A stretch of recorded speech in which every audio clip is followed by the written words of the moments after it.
Hola chicos, bienvenidos, buenas tardes. Bienvenidos a nuestro nuevo cuatrimestre. Estamos iniciando cuatrimestre del año 2024. Espero que hayan tenido unas fiestas muy agradables, un fin de año satisfactorio, que hayan cumplido el año que concluyó todos sus proyectos, que se hayan resuelto todas aquellas incógnitas que en el año tuvieron para poder cerrar bien el año que concluyó. Y en este año, pues que todos sus proyectos se cumplan, que aquellos propósitos que se tienen a veces de un mes, una semana, ahí ahorita con más énfasis un año, pues los vayan realizando. Aquellos que están estudiando la carrera, que pues concluyan satisfactoriamente cada cuatrimestre y en un futuro no muy largo puedan ya ser abogados titulados. Este cuatrimestre vamos a estar impartiendo las materias de Derecho Internacional y Derecho Constitucional. Mi nombre, como ya algunos de ustedes me conocen, Brenda Mezquitic Peña, licenciada en Derecho, y pues estaré con ustedes a través de nuestra plataforma. Ya ustedes pueden ver contenido en plataforma y también a través de celular. WhatsApp saben ya.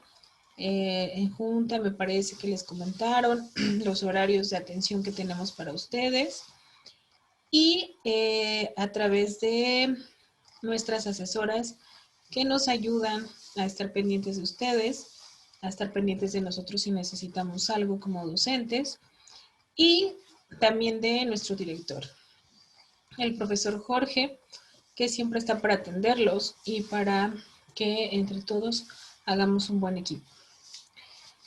Sin más, y después de haberles dado una calurosa bienvenida, quedo a sus órdenes y vamos a iniciar con nuestra primer clase. Vamos a iniciar con Derecho Internacional. Aquí vamos a ver que hay un énfasis, una comunión en lo que es Derecho Internacional Público y Derecho Internacional Privado. Vamos a ver de ambos los entes, las partes que existen, los sujetos obligados de cada uno de estos derechos. Hay un momento en el que va a haber una división, pero al final del día todos parten de un primer fundamento, ¿ok? Acuérdense, cuando nosotros estudiamos derecho, nosotros iniciamos originalmente, pues siempre la primera pregunta es ¿qué es derecho? Pero antes de dar esa contestación enfática, pues nosotros vemos que hay un sinfín de situaciones de derecho. Van a ver que hay derecho natural, derecho positivo, las fuentes del derecho, las materias con las que se relaciona y la división entre derecho público, derecho privado, derecho social. Y bueno, de esta forma, no tan específica, vamos a ver también lo que es el derecho internacional. Ok, vamos a iniciar viendo, conociendo los sujetos del derecho. Después de ver los sujetos del derecho, ¿por qué? Porque vamos a ver a quién se le aplica, quiénes son responsables, pues vamos a poder tomar una definición más coherente de lo que es el derecho internacional público y derecho internacional privado.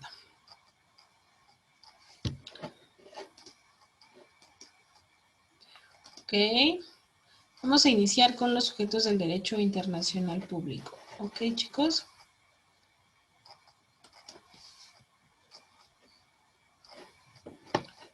Bien, vamos a ver que los sujetos del derecho internacional público son todos aquellos entes con capacidad jurídica internacional para contraer obligaciones y exigir derechos.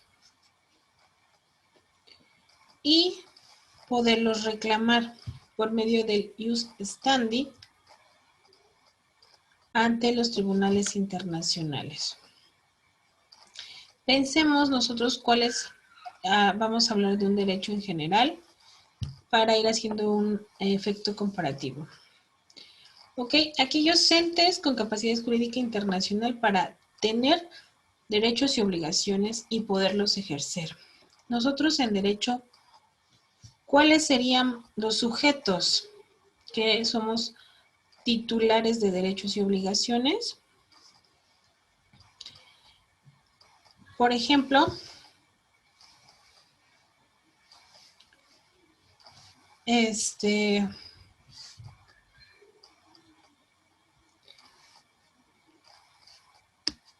vamos a ver que existimos dos personas, que son las personas físicas y las personas morales, ambas titulares de derechos y obligaciones. Las personas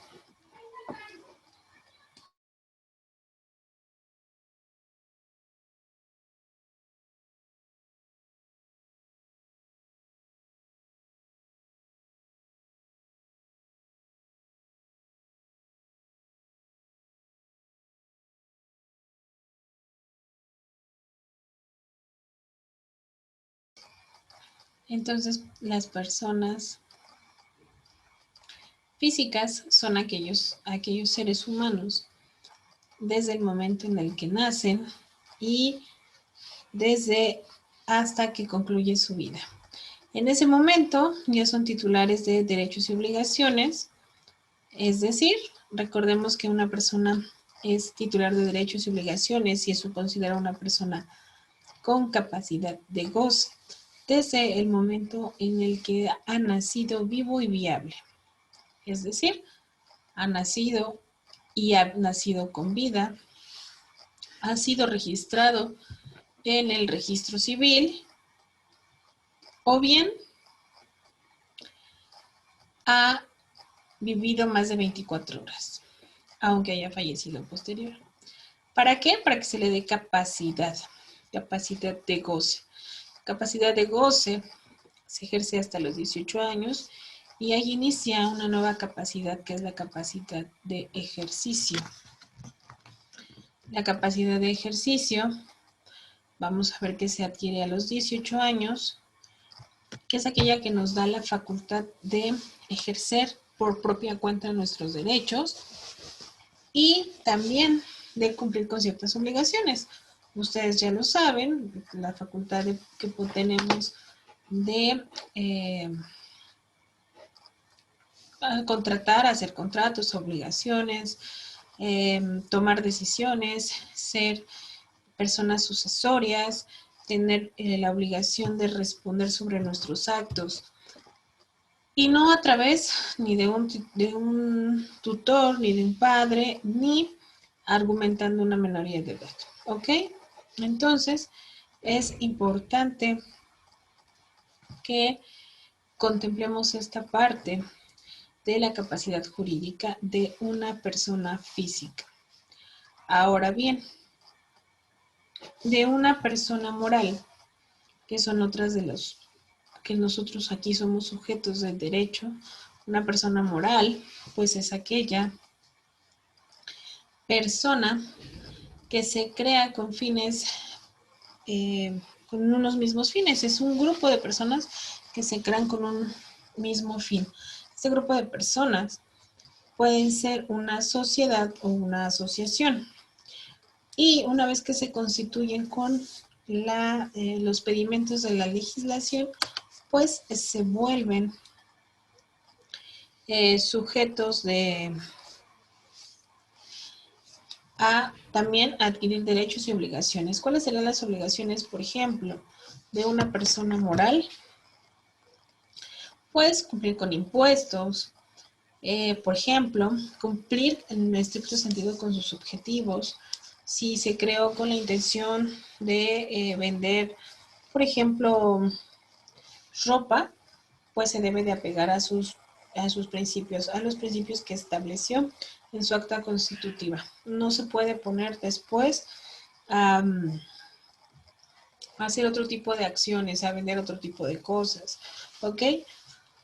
Y a su vez tiene los derechos de, pues, que sea respetada como una asociación o una sociedad, a lo mejor que en un momento dado se le pueda facturar, que pueda cumplir con ciertas cosas, que tenga derechos. Ahora, en derecho internacional, ¿quiénes serían precisamente estos sujetos? Y vamos a ver que hay varios sujetos de derecho internacional, personas físicas también y personas morales. Y pues esos sujetos de derecho van a poder reclamar sus derechos ante un tribunal internacional. Más adelante, ya en clases en nuestras finales, vamos a ver quiénes son estos tribunales internacionales, a dónde podemos reclamar. De hecho, en esta presentación hasta abarcamos un tribunal internacional en materia penal, y a lo largo del cuatrimestre pues vamos a ir viendo todos los demás, ¿ok?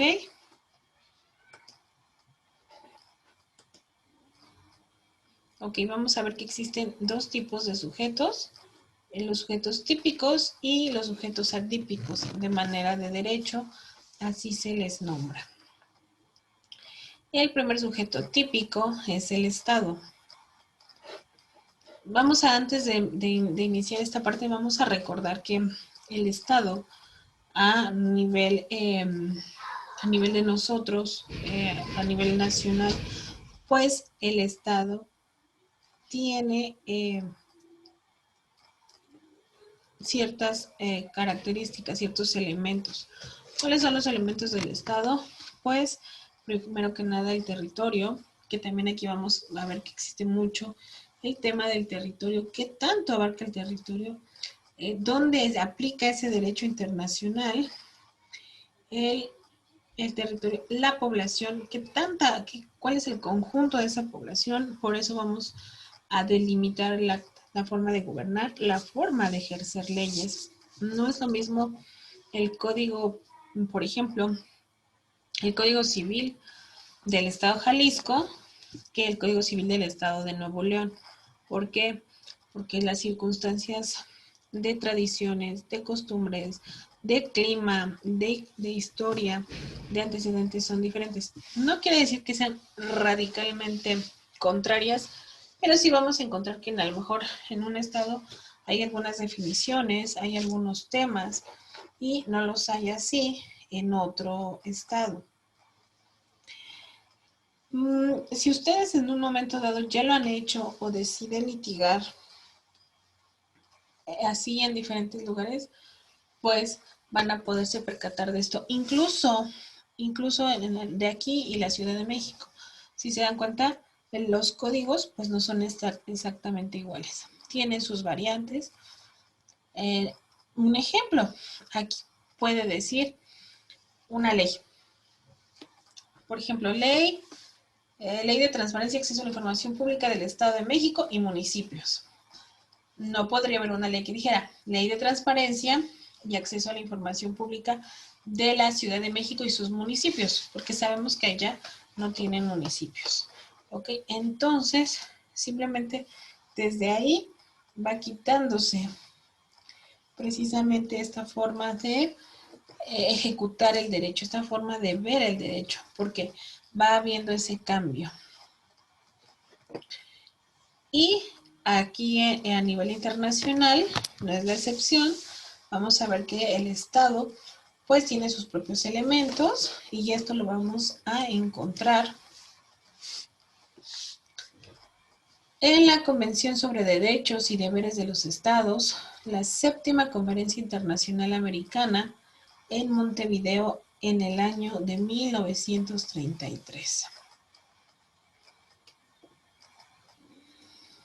Artículo primero. Y voy a mencionar lo que dice.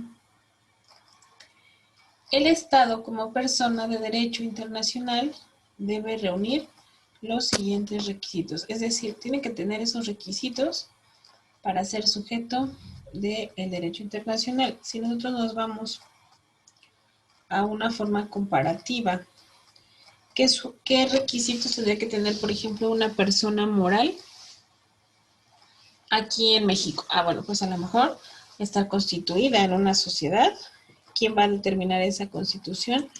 Pues el notario público. Obviamente el notario a su vez te va a pedir una serie de requisitos. Todos esos requisitos son estos requisitos que nosotros estamos poniendo o que el Estado también debe de cumplir a nivel internacional. El primero de ellos, una población permanente. Este también sería un elemento aquí en México, aquí en nuestro derecho nacional. ¿Cuál es uno de los elementos? Decimos una población, una determinada población. No puede ser decir tengo un territorio, o por ejemplo aquí en el Estado de México, tengo un municipio y en el municipio y no saber cuál es tu territorio. Por eso hay un conflicto en muchas ocasiones en ese tema. Hasta dónde llega tu límite y hasta dónde llega el límite del otro municipio. Los linderos, ¿por qué? Porque pues también eso implica, por ejemplo, cuánto presupuesto se te asigna, cuánto territorio tienes, cuánta población tienes. En el caso de la población, que es un requisito, primer requisito, población permanente, es decir, que te haga saber que eres un lugar. Siempre han escuchado que nos preguntan, ¿no? ¿Qué nacionalidad tienes? O en la mayoría de los trabajos, de los requisitos, ¿qué nacionalidad tienes? Esa nacionalidad, pues ya abarca precisamente ese lugar de donde estás viviendo, ese lugar al que perteneces. Y dependiendo de la nacionalidad, es como en algunas ocasiones se te va a juzgar. ¿Quién te va a defender? ¿Quién va a velar sobre tus intereses, etcétera? Por ejemplo, aquí, ¿no? Preguntan, ¿y de dónde es? Bueno, no, pues es que es de Chiapas. Ok. ¿Dónde se llevó el acto? Para ver si cómo lo vamos a llevar a cabo jurídicamente. No, pues que allá. Okay. Entonces vamos, consultamos su código, vemos sus leyes, las circunstancias, entonces tomamos una decisión. No es lo mismo que si fuéramos ese mismo acto, llevarlo a cabo en el Estado de México. Si bien es cierto, somos una nación, somos un grupo, somos un gobierno federal y todos dependemos, por ejemplo, todos los códigos civiles tienen un código civil federal que emana y aplica para todos, el código civil federal para el norte, para el centro y para el sur del país. También es cierto que en esas especificaciones se tienen sus propios estados. Cada estado tiene su propio código, ¿ok? Entonces tenemos eso, una población permanente a nivel internacional y aquí también nosotros. Después tenemos un territorio determinado, ya lo estaba yo comentando. El territorio pues depende hasta dónde lleguen nuestros linderos, nuestros límites territoriales. A nivel internacional, por ejemplo, México es tiene una clara división con el país del norte o con los países del sur, hasta donde llega nuestro territorio y donde ya es territorio del siguiente país. ¿Por qué? Porque el siguiente país va a gobernar ahí, a ese territorio, a sus personas, sus decisiones que tome jurídicas, sus formas de gobernar, que justo es el tercer punto, que es un gobierno. Este gobierno, vamos a ver que va a estar establecido, separado. No es lo mismo el gobierno federal de México que el gobierno de Estados Unidos, que el gobierno de Francia, todos tienen su propio régimen, su propia estructura de gobierno, dentro de eso, cómo son electos sus gobernantes, quiénes son sus gobernantes. Pero para que esto funcione, tienen que tener, ahora sí, la capacidad de entrar en relaciones con los demás estados. Esta capacidad, que volvemos al ejemplo de la capacidad de goce y de ejercicio. Digamos que todo lo anterior te va generando una capacidad de ejercicio. Cuando decíamos que nosotros como individuos adquirimos la capacidad de ejercicio, al cumplir 18 años, una persona moral cuando ejerce la capacidad de ejercicio, cuando se constituye firmemente como una sociedad ante un notario, ante el IFREM, en el caso del Estado de México, la capacidad de un país se va a adquirir cuando cumpla con estos tres requisitos. Tenga una población determinada, tenga un territorio determinado y su forma de gobierno así lo permita. Porque de nada va a servir tener todo esto si tu forma de gobierno, por ejemplo, no te permite celebrar tratados internacionales, acuerdos internacionales con otros países. Si no te lo permite, entonces no tienes la capacidad de hacerlo y por lo tanto no tienes la capacidad de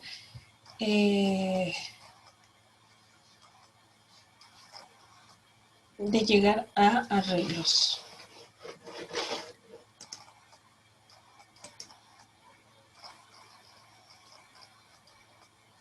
Ese sería nuestro único sujeto típico, el Estado.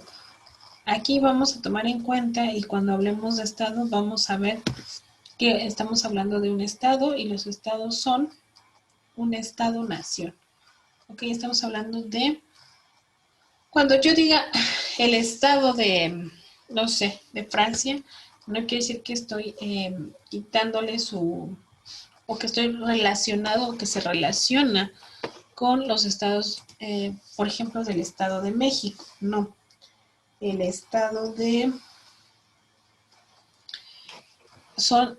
se llaman así porque son estados-nación, ¿ok? Y ahora vamos a ver que tenemos a los sujetos atípicos.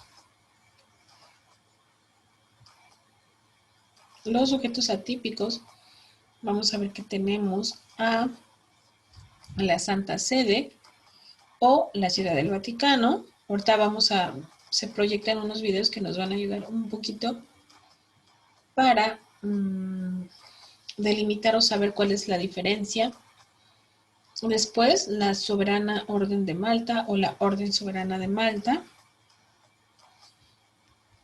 Los grupos beligerantes, el individuo como tal, personita individual de, si bien perteneces a una nación, también eres un sujeto individual, que puede ser sujeto o eres sujeto de derecho internacional y los organismos internacionales. Vamos a ir viendo cada uno de ellos.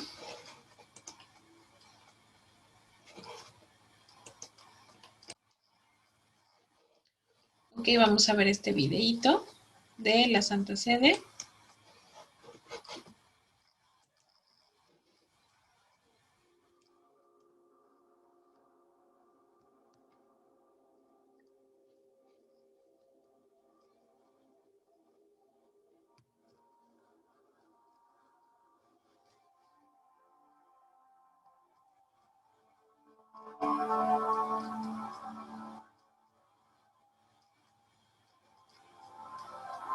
La Ciudad del Vaticano es un pequeño país o estado dentro de Italia, Es un país soberano sin salida al mar, cuyo territorio consta de un enclave dentro de la ciudad de Roma, en la península itálica.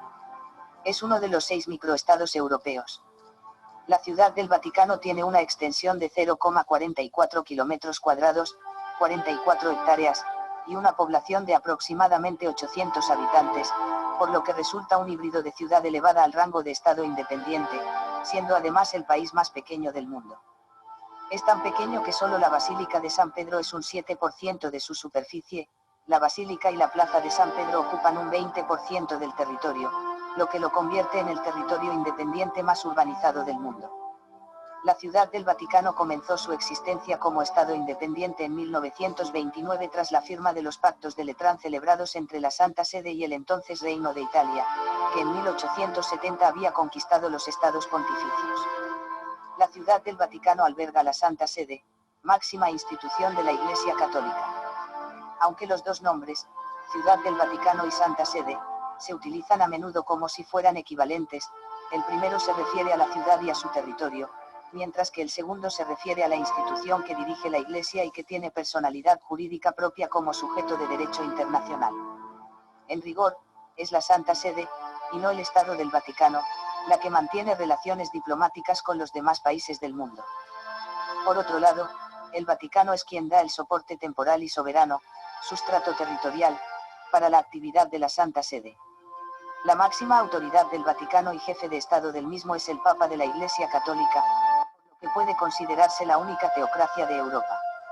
El Sumo Pontífice delega las funciones de gobierno en el Secretario de Estado.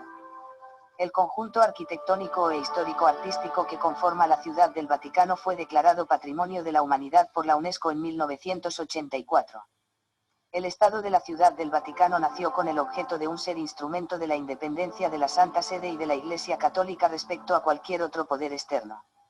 El Papa, que es cabeza suprema de la Iglesia Católica, es también soberano de la Ciudad del Vaticano y ostenta la plenitud de los poderes ejecutivo, legislativo y judicial, por lo que se puede considerar a este país como una teocracia en forma de monarquía absoluta. El Papa administra el Estado mediante la Pontificia Comisión para el Estado de la Ciudad del Vaticano, salvo en los casos que entienda reservarse a sí mismo o a otras instancias. Equivale al poder legislativo y está compuesta por cardenales nombrados por el Papa para un quinquenio.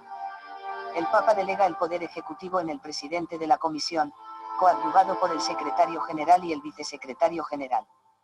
La Guardia Suiza es el cuerpo militar encargado de la seguridad de la Ciudad del Vaticano.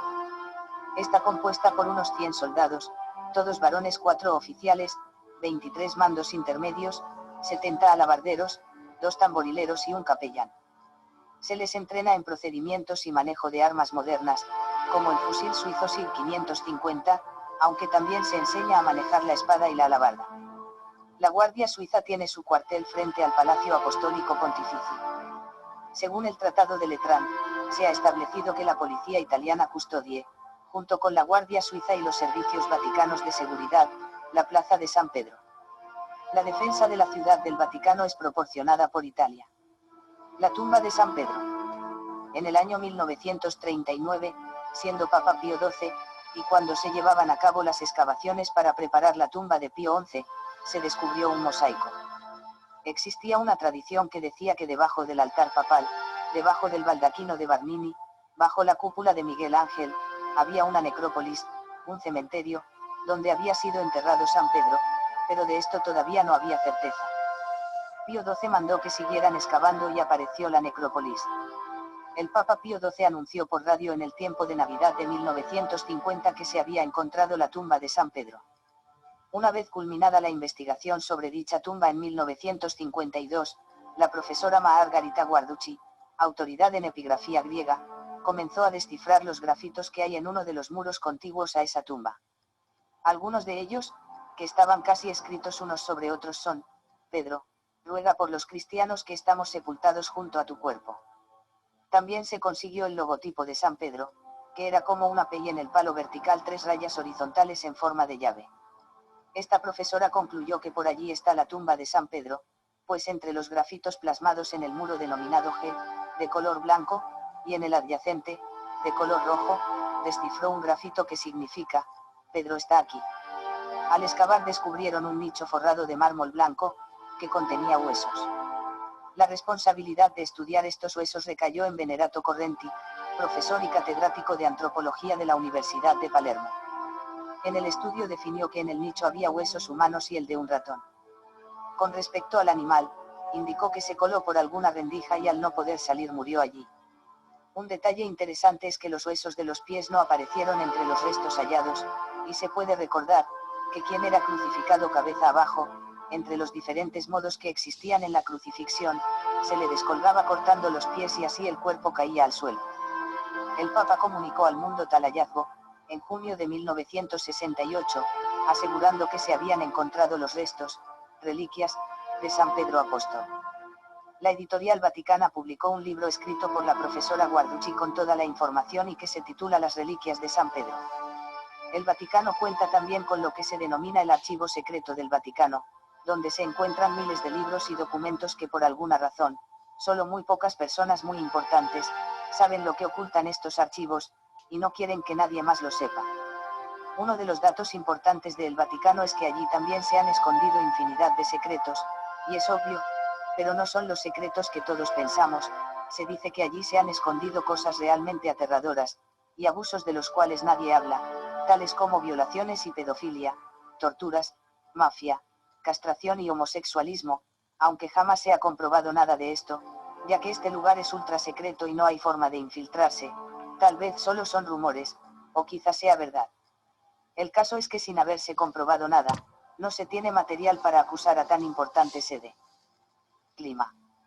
El clima de la Ciudad del Vaticano, como el de Roma, es un clima templado, mediterráneo con inviernos moderados y lluviosos desde septiembre a mitades de mayo y veranos calurosos y secos que van de mayo a agosto. La nacionalidad vaticana no se obtiene por nacimiento, sino por concesión. Es la única en ese tipo. Son ciudadanos de nacionalidad vaticana todos los diplomáticos empleados en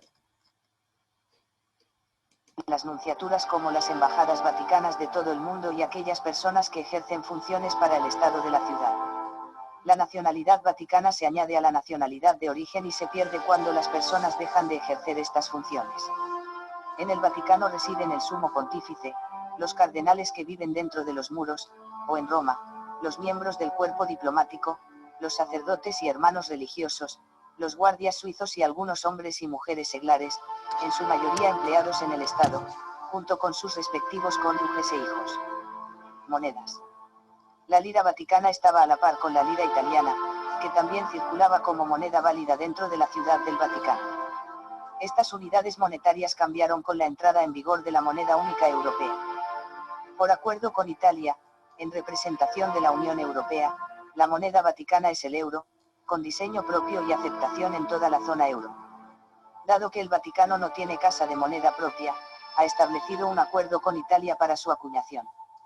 La cultura del Vaticano es obviamente correspondiente a la cultura de la religión católica, aunque se abre también al arte de otras culturas, y su mayor exponente son las obras de arquitectura, como la Basílica de San Pedro, la Plaza de San Pedro, la Capilla Sistina y los museos vaticanos. Entre los museos vaticanos se encuentran, el Museo Gregoriano de Arte Egipcio y de Arte Etrusco, el Museo Pío Clementino, el Museo Chiaramonti y la Pinacoteca Vaticana. Muchos artistas y arquitectos famosos como Bramante, Miguel Ángel, Rafael y Bernini trabajaron en importantísimas obras artísticas que hoy se pueden admirar en los edificios vaticanos. Gastronomía. En noviembre de 2006 se publicó un libro que revela la cocina del Vaticano, y que realiza un recorrido por la gastronomía histórica desde el primer papa hasta nuestros días, aderezado con una colección de recetas que incluyen menús tan representativos como el de la Última Cena o los platos favoritos de muchos de los papas.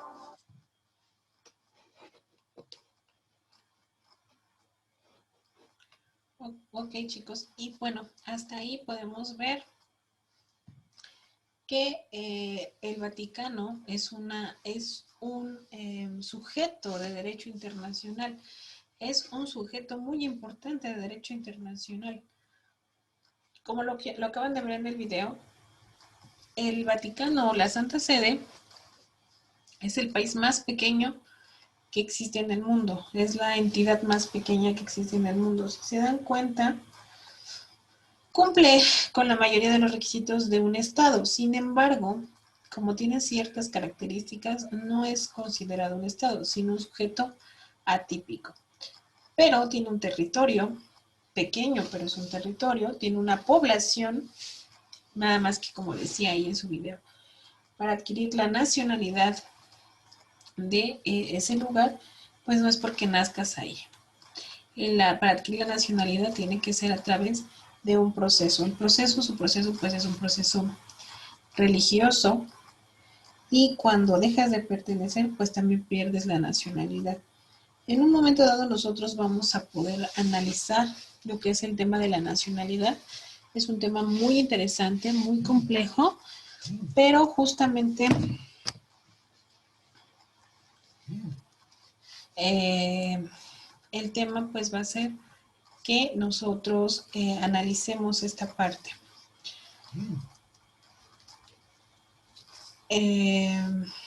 Entonces, díganme, bueno, cuando ustedes puedan ver el video, van a analizar, van a ver esta parte.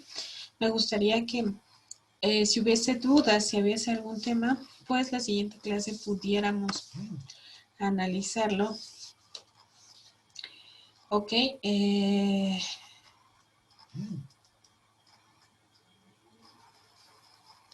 ¿Cómo es que nosotros vamos a ser tan influenciados por el tema del Vaticano?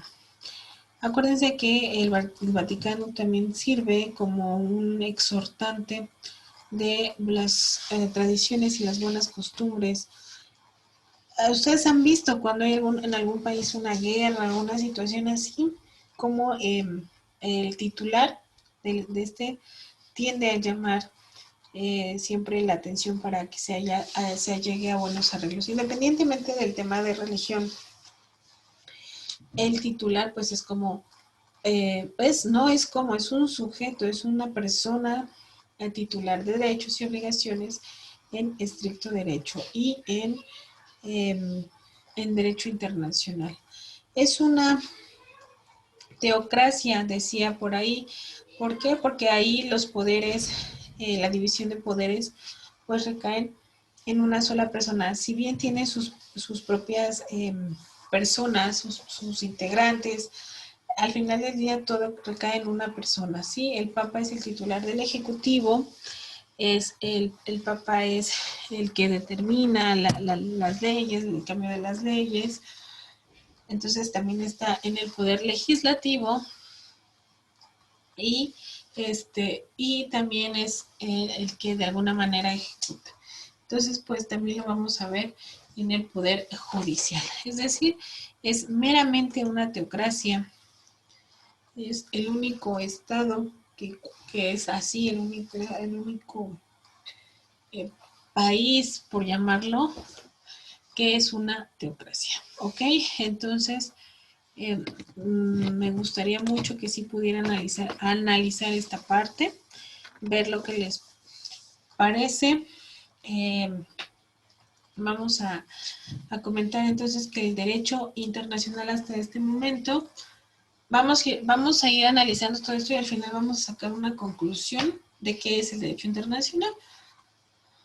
Cuando ustedes hayamos terminado de ver a quién le aplica, por qué le aplica, quiénes son aquellas personas que van a ser titulares de derechos y obligaciones, pues van a poder determinar esta parte, ¿no? Y como siempre considero yo, va a ser un conjunto de normas jurídicas que vamos a ir definiendo esa parte. Puede ser un conjunto de normas, puede ser un conjunto de otro tipo de palabra, a lo mejor reglas, a lo mejor leyes, a lo mejor acuerdos, y de ahí nosotros vamos a ir determinando cuál es esa definición de derecho internacional, y posteriormente pues vamos a dividir derecho internacional público, derecho internacional privado, donde vamos a encontrar a qué sujetos va aplicando cada uno. ¿Ok? Conjunto de normas jurídicas que vamos o tenemos que nosotros llegar a esa conclusión. Y bueno, sin más, jóvenes, aquí vamos a dejar nuestra primera clase. Les reitero, estoy a sus órdenes para cualquier duda, comentario, algo que tengan sobre las tareas, sobre toda esta situación. Recordemos que estamos iniciando cuatrimestre. Por favor, no vayan dejando que las tareas se les junten. Es de ser posible, conforme vamos teniendo las clases, me gustaría que las fueran contestando. Y de esa forma también si surgiera algún tipo de duda, pues podemos irla desahogando en las clases. Ojalá puedan conectarse, jóvenes, y de no ser así, cuando ustedes vean el video o si hay dudas, les repito, a través de nuestras diversas formas de comunicación, estoy para servirles. Y pues por el día de hoy sería todo, que tengan una excelente tarde y nos vemos la siguiente semana.